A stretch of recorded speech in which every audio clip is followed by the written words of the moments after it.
നമസ്കാരം, ഏവർക്കും post market റിപ്പോർട്ട്സുകളിലേക്ക് സ്വാഗതം. ഇന്ന് ഓഗസ്റ്റ് 26. അങ്ങനെ ഏവർക്കും ഒരിക്കൽ കൂടി ഹൃദയം നിറഞ്ഞ ഓണാശംസകൾ നേരുന്നു. എല്ലാവരും ഓണമൊക്കെ ആഘോഷിച്ച് സദ്യയൊക്കെ കഴിച്ചിരിക്കുന്ന ക്ഷീണത്തിൽ തന്നെയായിരിക്കും. ഇനി മാർക്കറ്റിലേക്ക് വന്നു കഴിയുമ്പോൾ അങ്ങനെ ഒരു ദിവസത്തെ ഇടവേളയ്ക്ക് ശേഷം ഇന്നും ഇന്ത്യൻ മാർക്കറ്റിന് ഇടിവ് നേരിടേണ്ടതായിട്ട് വന്നെങ്കിലും 24,200 എന്ന ലെവൽ നിഫ്റ്റിയെ സംബന്ധിച്ചിടത്തോളം ഇന്ന് ഡൗൺ സൈഡിലേക്ക് ക്രൂഷ്യൽ സപ്പോർട്ടായി മാറുകയും ചെയ്തു. മാത്രമല്ല ഇന്നത്തെ മാർക്കറ്റിന്റെ ഭൂരിഭാഗം സമയത്തും 24,260 24,290 എന്നീ റേഞ്ചുകൾക്കിടയിൽ നിന്നുകൊണ്ട് വളരെ നാരോ റേഞ്ച് ആയിട്ടുള്ള ട്രേഡിംഗ് റേഞ്ച് ആയിരുന്നു നിഫ്റ്റിയിൽ ക്രിയേറ്റ് ചെയ്യപ്പെട്ടതും. എസ്പെഷ്യലി രാവിലെ 11:45 തൊട്ട് പിന്നീട് ഉച്ചതിരിഞ്ഞിങ്ങോട്ട് 3:20 വരെ, പിന്നീട് അവസാനം CSA ക്ലോസിംഗിന്റെ ഭാഗമായിട്ടാണ് ഓൾ ഓഫ് എ സഡൻ ഏകദേശം 63ഓളം പോയിന്റുകൾ നിഫ്റ്റിയിൽ നിന്ന് ചോർന്നു പോവുകയും ചെയ്തത്. എന്തെല്ലാം കാരണങ്ങൾ കൊണ്ടാണ് ഇന്ന് മാർക്കറ്റിൽ ശക്തമായ കൺസോളിഡേഷൻ തുടരുവാൻ ഇടയാക്കിയതെന്ന് വിശദമായി തന്നെ നമുക്ക് ഈ വീഡിയോയിൽ പരിശോധിക്കുകയും ചെയ്യാം. ഗിഫ്റ്റ് നിഫ്റ്റി ഇൻഡിക്കേറ്റ് ചെയ്തിരുന്നത് ഗ്യാപ്പ് അപ്പ് ഓപ്പണിംഗ് ആയിരുന്നെങ്കിൽ കൂടിയിട്ടും ആക്ച്വലി സ്ലൈറ്റ്ലി പോസിറ്റീവ് ആയിട്ടുള്ള ഒരു ഓപ്പണിംഗ് മാത്രമേ ലീഡിംഗ് ആയ ഇൻഡസ്ട്രീസുകളിൽ ലഭ്യമായിരുന്നുള്ളൂ. 126 പോയിന്റുകളുടെ നഷ്ടത്തോടുകൂടി നിഫ്റ്റിക്ക് ട്രേഡിംഗ് അവസാനിപ്പിക്കേണ്ടി വന്നപ്പോൾ സെൻസെക്സിന് 183 പോയിന്റുകളുടെയും അതേസമയം ബാങ്ക് നിഫ്റ്റിയിൽ 269 പോയിന്റുകളുടെ നേട്ടവും കൈവരിക്കുവാൻ സാധിച്ചു. ബോർഡർ മാർക്കറ്റ്സിൽ നിന്നും മിക്സ് ആയിട്ടുള്ള സെന്റിമെന്റ്സ് ആണ് കാണുവാനായിട്ടും സാധിക്കുക. നിഫ്റ്റി സ്മോൾ ക്യാപ്പിന് 0.81% നേട്ടത്തോടുകൂടി ട്രേഡിംഗ് അവസാനിപ്പിക്കുവാനായപ്പോൾ മിഡ് ക്യാപ്പിന് ഫ്ലാറ്റ് ആയിട്ടാണെങ്കിലും നെഗറ്റീവ് സെന്റിമെന്റ്സോടുകൂടി ട്രേഡിംഗ് അവസാനിപ്പിക്കേണ്ടതായിട്ടും വന്നു. Kotak Mahindra bank, Axis bank, JSW steel, UltraTech cement, HDFC life തുടങ്ങിയ സ്റ്റോക്കുകൾക്ക് ഇന്ന് നിഫ്റ്റിയിലെ ടോപ്പ് ഗെയിനേഴ്സ് ആയിട്ട് മാറുവാനായപ്പോൾ Bharti Airtel, power grid corporation of India, Infosys, Shriram finance, Tech Mahindra തുടങ്ങിയ സ്റ്റോക്കുകൾക്ക് നിഫ്റ്റി 50യിലെ ടോപ്പ് ലൂസേഴ്സ് ആയിട്ട് മാറേണ്ടതായിട്ടും വന്നു. എങ്കിലും ഇന്ന് NSEയുടെ അഡ്വാൻസ് ഡിക്ലൈൻ റേഷ്യോയിൽ 1769 സ്റ്റോക്കുകൾക്ക് നേട്ടത്തോടുകൂടിയും അതേസമയം 1369 സ്റ്റോക്കുകൾക്ക് മാത്രമേ നഷ്ടത്തോടുകൂടിയും ട്രേഡിംഗ് അവസാനിപ്പിക്കേണ്ടതായിട്ട് വന്നുള്ളൂ.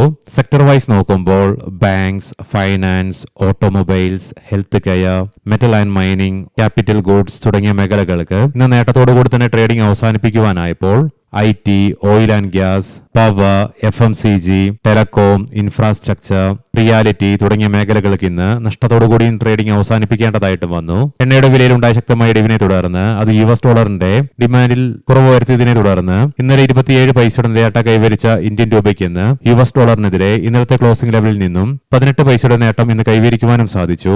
2,600 കോടി രൂപ മൂല്യം വരും, അഥവാ 1.06% സ്റ്റേക്കിന്റെ ബ്ലോക്ക് ഡീൽ നടന്നതിനെ തുടർന്ന് ഡിമാർട്ടിന്റെ സ്റ്റോക്ക് പ്രൈസിൽ ഇന്ന് 3% ഇടിവ് ഇൻട്രാഡേ ബേസിസിൽ അനുഭവപ്പെട്ടു. ഇന്നലെ നമ്മൾ കണ്ടിരുന്നു ഹിന്ദുസ്ഥാൻ സിങ്കിനെ കുറിച്ച് government of India offer for സെയിലിലൂടെ 6% സ്റ്റേക്ക് വിറ്റഴിക്കുകയാണെന്നുള്ള റിപ്പോർട്ട്സുകൾ വരികയുണ്ടായി. ഇതിനെ തുടർന്ന് ഇന്നലെ സ്റ്റോക്കിലെ ഏകദേശം 8% ഇടിവ് ഇൻട്രാഡേ ബേസിസിൽ അനുഭവപ്പെടുകയും ചെയ്തിരുന്നു. എന്നാൽ ഇന്ന് സെൻട്രൽ ഗവൺമെന്റിന്റെ ഭാഗത്ത് നിന്നും അങ്ങനെ ഒരു പ്ലാൻ ഗവൺമെന്റിന്റെ പക്കലില്ലെന്നുള്ള പ്രഖ്യാപനം വന്നതിനെ തുടർന്ന് ഇന്ന് സ്റ്റോക്കിന് 5% നേട്ടം ഇൻട്രാഡേ ബേസിസിൽ കൈവരിക്കുവാനുമായി കുറച്ച് മാസങ്ങളായിട്ട് തളർച്ച നേരിട്ടിരുന്ന സിൽവറിന്റെ വിലയിൽ ഈ കലണ്ടർ മാസം 20% വർധനവ് ഇന്ന് വരെ സിൽവറിന്റെ വിലയിൽ രേഖപ്പെടുത്തിയിട്ടുണ്ട്. ഇനി നമ്മുടെ മാർക്കറ്റിന് 100 പോയിന്റുകൾ CSA ക്ലോസിംഗിന്റെ ഭാഗമായിട്ട് ചോർന്നു പോയെങ്കിൽ കൂടിയിട്ടും ആക്ച്വലി കൺസോളിഡേഷൻ നടക്കുകയായിരുന്നു ഇന്ത്യൻ മാർക്കറ്റിൽ നിന്ന്. ഇന്ന് ഇന്ത്യൻ മാർക്കറ്റിനെ കൺസോളിഡേഷനിലേക്ക് നയിക്കുവാൻ ഇടയാക്കിയ കാരണങ്ങൾ എന്തൊക്കെയാണെന്ന് വിശദമായി തന്നെ പരിശോധിക്കാം. രാവിലത്തെ പ്രീ മാർക്കറ്റ് റിപ്പോർട്ട്സിൽ നമ്മൾ കണ്ടിരുന്നു 24,400 എന്ന ലെവൽ നിഫ്റ്റിയെ സംബന്ധിച്ചിടത്തോളം ഇമ്മീഡിയറ്റ് സപ്പോർട്ട് ആയിരുന്നു.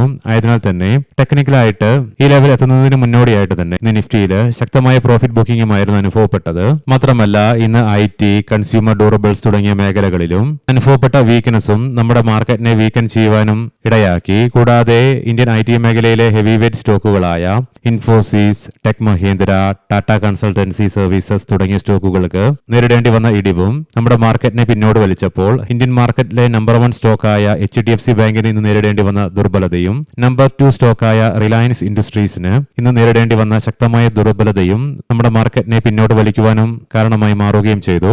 എന്നാൽ മുൻപ് നമ്മൾ കണ്ട പോലെ തന്നെ ഒട്ടുമിക്ക മേഖലകൾക്കും ഇന്ന് അതേസമയം നേട്ടത്തിലേക്ക് തിരിയുവാനായി ചെയ്യാനായത് ഒരു പരിധിവരെ മാർക്കറ്റിനെ കൺസോളിഡേറ്റ് ചെയ്യുവാനും സഹായിച്ചു, വലിയൊരു തകർച്ചയിൽ നിന്നും പിടിച്ചു നിർത്തിക്കൊണ്ട് തന്നെ.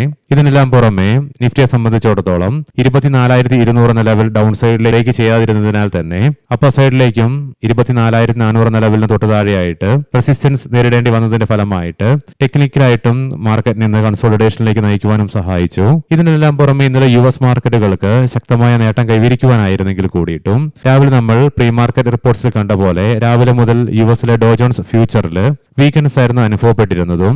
നേരിയ നേട്ടത്തിലേക്ക് യുഎസിലെ ഡോ ജോൺസ് ഫ്യൂച്ചറിന് തിരിയുവാനായിരുന്നെങ്കിൽ കൂടിയിട്ടും കാര്യമായ പുരോഗതി കൈവരിക്കുവാനും സാധിച്ചിരുന്നില്ല.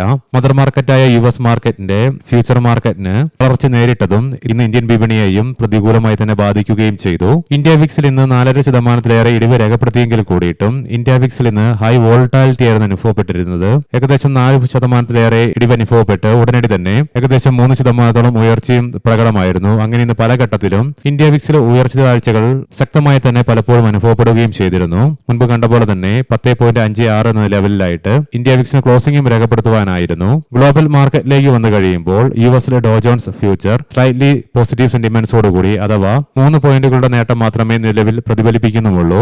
അതേസമയം യൂറോപ്യൻ മാർക്കറ്റ്സിൽ UK മാർക്കറ്റ് നേരിയ നഷ്ടത്തോടുകൂടിയും ഫ്രാൻസ് മാർക്കറ്റ് 0.5%, ജർമ്മൻ മാർക്കറ്റ് 0.25% നേട്ടത്തോടു കൂടിയിട്ടാണ് ട്രേഡിംഗ് നടത്തിക്കൊണ്ടിരിക്കുന്നതും. അതേസമയം ഇന്ന് ഒട്ടുമിക്ക ഏഷ്യൻ മാർക്കറ്റ്സിനും നേട്ടത്തോടുകൂടി തന്നെ ട്രേഡിംഗ് അവസാനിപ്പിക്കുവാനുമായി സിംഗപ്പൂർ, ഇന്തോനേഷ്യൻ മാർക്കറ്റുകൾക്ക് മാത്രമേ നഷ്ടത്തോടുകൂടി ട്രേഡിംഗ് അവസാനിപ്പിക്കേണ്ടതായിട്ടും വന്നുള്ളൂ. കൊമോഡിറ്റിയിലേക്ക് വരുമ്പോൾ എണ്ണയുടെ വിലയിൽ ഇടിവ് തുടരുന്നുണ്ടെങ്കിലും നേരിയ തോതിലുള്ള വോൾട്ടാലിറ്റി അനുഭവപ്പെടുന്നുണ്ട്. വീണ്ടും ബ്രന്റ് ക്രൂഡിന്റെ വില $85 എന്ന സൈക്കോളജിക്കൽ ലെവൽ മറികടന്നുകൊണ്ട് $86.13 ആയിട്ടും ക്രൂഡ് ഓയിലിന്റെ വില $80.24 പെർ ബാരൽ എന്ന നിലയിലുമായിട്ടാണ് ട്രേഡിംഗ് നടത്തിക്കൊണ്ടിരിക്കുന്നത്. ഗോൾഡിന്റെ വില $4,616.14 പെർ ഔൺസ് എന്ന നിലയിലായിട്ടാണ് ട്രേഡിംഗ് നടത്തിക്കൊണ്ടിരിക്കുന്നതും. ഇനി നമുക്ക് ഇന്നത്തെ പ്രധാനപ്പെട്ട സ്റ്റോക്കിംഗ് ന്യൂസുകൾ പരിശോധിക്കാം. മുൻകൂട്ടി ഓർമ്മിപ്പിച്ചുകൊള്ളട്ടെ, ഇത് ഒരു ബൈ ഓർ സെൽ റെക്കമെൻഡേഷൻ അല്ല. അദാനി എനർജി സൊല്യൂഷൻസ് മഹാരാഷ്ട്രയിൽ നിന്ന് 4,700 കോടി രൂപയുടെ ട്രാൻസ്മിഷൻ പ്രൊജക്ട് കമ്പനിക്ക് ലഭിച്ചു. DCB ബാങ്ക് 2,000 കോടി രൂപയോളം മൂലധനം സമാഹരിക്കുന്നതിനായിട്ട് സ്വകാര്യ ഇക്വിറ്റി സ്ഥാപനങ്ങളുമായിട്ട് ബാങ്ക് ചർച്ചകൾ നടത്തിക്കൊണ്ടിരിക്കുന്നു എന്നുള്ള റിപ്പോർട്ട്സ് വരുന്നുണ്ട്. റിലയൻസ് ഇൻഡസ്ട്രീസ് ലിമിറ്റഡ് 11,003 കോടി രൂപയുടെ നികുതി ഇളവ് നിഷേധിച്ച നടപടി ആദായ നികുതി അപ്പലേറ്റ് ട്രൈബ്യൂണൽ റദ്ദാക്കിയതോടെ റിലയൻസ് ജിയോയ്ക്ക് 11,003 കോടി രൂപയുടെ നികുതി ആനുകൂല്യം ലഭിച്ചു. ബസാർ സ്റ്റൈൽ റീറ്റെയിൽ ആന്ധ്രാപ്രദേശിലെ ഗജുവകയിലുള്ള VMR മാളിൽ പുതിയ സ്റ്റോർ കമ്പനി ആരംഭിച്ചു. ഇതോടുകൂടി കമ്പനിയുടെ ആകെ സ്റ്റോറുകളുടെ എണ്ണം 279 കടന്നു. CRM റീസൈക്ലിംഗ് ഇൻഡസ്ട്രീസ് 2.47 കോടി രൂപയുടെ പുതിയ ഓർഡർ കമ്പനിക്ക് ലഭിച്ചു. Zydus life science Zydus global treasury centre IAFSC limited എന്ന പേരില് കമ്പനിയുടെ പൂർണ്ണ ഉടമസ്ഥതയിലുള്ള ഒരു ഉപകമ്പനിക്ക് രൂപം നൽകി. MTAR technologies nuclear power corporation of India ലിമിറ്റഡിൽ നിന്ന് 126.74 കോടി രൂപയുടെ പർച്ചേസ് ഓർഡർ കമ്പനിക്ക് ലഭിച്ചു. ONGC വെനസ്വേലയിലെ എണ്ണപ്പാടത്തിലെ പ്രവർത്തനം പുനരുജ്ജീവിപ്പിക്കുവാൻ $200 മില്യൺ നിക്ഷേപത്തിന് കമ്പനി തയ്യാറെടുക്കുന്നു എന്നുള്ള റിപ്പോർട്ട്സ് വരുന്നുണ്ട്. മെട്രോ ബ്രാൻഡ്സ് കൊട്ടാക് സെക്യൂരിറ്റീസ് സ്റ്റോക്കിനെ അപ്ഗ്രേഡ് ചെയ്തുകൊണ്ട് റെഡ്യൂസിൽ നിന്നും ആഡ് എന്ന റേറ്റിംഗ് നൽകുകയുണ്ടായി. ഗാജ ഓൾട്ടർനേറ്റീവ് ഇന്ന് സ്റ്റോക്ക് NSE മെയിൻ പ്ലാറ്റ്ഫോമിലേക്ക് ലിസ്റ്റ് ചെയ്യപ്പെട്ടു. IPO പ്രൈസിൽ നിന്നും 16% പ്രീമിയത്തിന്റെ നേട്ടത്തോടു കൂടിയിട്ടാണ് സ്റ്റോക്ക് ലിസ്റ്റ് ചെയ്യപ്പെട്ടെങ്കിലും പിന്നീട് പ്രോഫിറ്റ് ബുക്കിങ്ങിനെ തുടർന്ന് 6% ഇടിവ് ഇൻട്രാഡേ ബേസിസിൽ അനുഭവപ്പെടുവാനും ഇടയാക്കി. മോൾഡ് ടെക് പാക്കേജിംഗ് 1:1 എന്ന റേഷ്യോയില് ബോണസ് ഷെയർ നൽകുവാനായിട്ടുള്ള അനുമതി കമ്പനിയുടെ ബോർഡ് നൽകി. ഇതിന് പ്രകാരം നിലവിൽ ഒരു ഷെയർ ഹോൾഡ് ചെയ്യുന്ന ഷെയർ ഹോൾഡർക്ക് ബോണസ് ആയിട്ട് ഒരു ഷെയർ കൂടി അധികമായിട്ട് ലഭിക്കും. സീഗൾ ഇന്ത്യ RECയിൽ നിന്ന് പവർ ഇവാക്യുവേഷൻ സിസ്റ്റത്തിനായി 690 കോടി രൂപയുടെ ഒരു ഓർഡർ കമ്പനിക്ക് ലഭിച്ചു.